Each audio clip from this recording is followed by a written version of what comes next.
There's one magical, haunted evening each year when all the scary creatures come out to prowl through every neighborhood. Halloween, a billion-dollar commercialized holiday where people spend their money on candy, decorations, costumes, and scary movies. But where did it come from? And what does it really mean? This is the history of Halloween. The origin of Halloween can be traced back to the Celtic people in Ireland, Scotland, and Britain, thousands of years before the New Testament church, by men called druids, which were male witches and Satan worshippers. They would gather on October 31st for the festival of Samhain, the day of the Lord of Death, or Halloween today.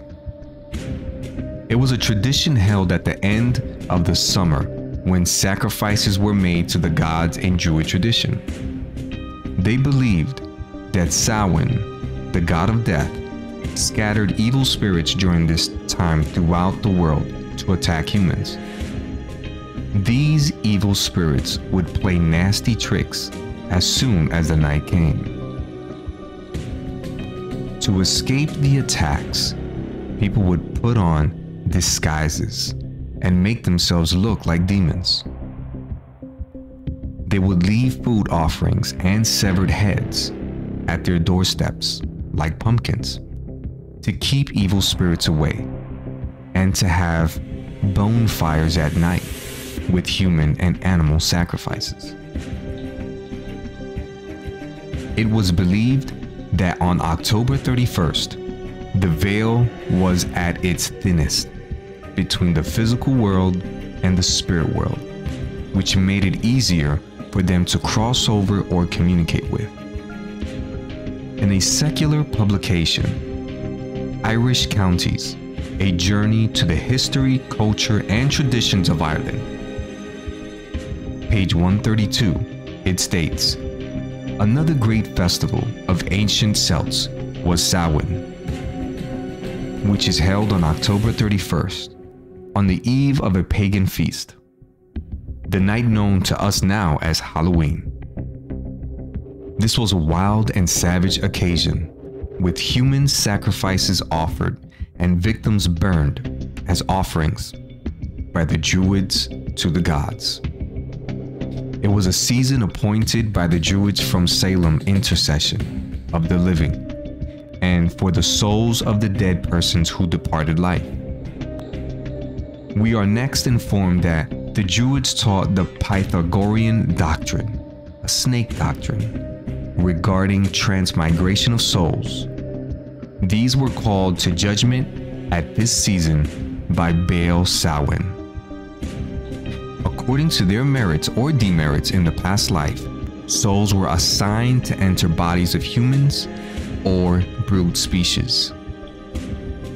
But the punishment of the wicked person might be alleviated by the employment of charms and magic arts, or through means of sacrifices made by their friends to Baal. Baal. Who is that, and where have we heard of that name before? Jeremiah 19:5. They have built the high places of Baal to burn their children in the fires as offerings to Baal. Something I did not command or mention, nor did it enter my mind. 1 Kings 22:53. He served Baal and worshipped him and provoked the Lord, the God of Israel, to anger in every way that his father had done. Jeremiah 32:35. They built the high places of Baal in the valley of the son of Hinnom to offer up their sons and daughters to Moloch. Though I did not command them, nor did it enter my mind that they should do this abomination to cause Judah to sin. So, who is Baal? Baal is Satan.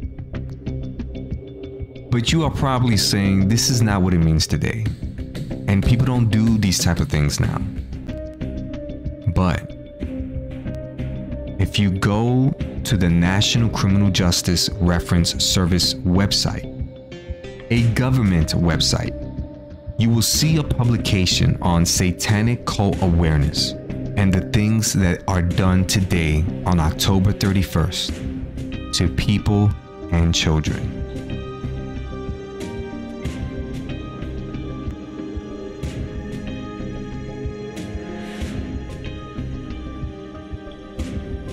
And if that was not enough, Anton, Lavey, the founder of the Church of Satan himself, declared that by dressing up either by wearing a costume or by coloring one's face in celebration of Halloween signifies that you allow Satan to own you. He further said that when you adopted the pagan practice, you subconsciously dedicated yourself to the devil. He took joy in Christians who take part in the tradition, saying, "I'm glad that Christian parents let their children worship the devil at least one night out of the year.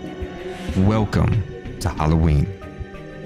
So in conclusion, the evidence has been given to you, and you know the history, and you have a choice. But maybe you don't want to serve the Lord. You must choose for yourself today. Today you must decide, who will you serve?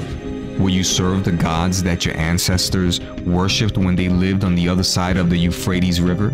Or will you serve the gods of the Amorites who live in this land? You must choose for yourself.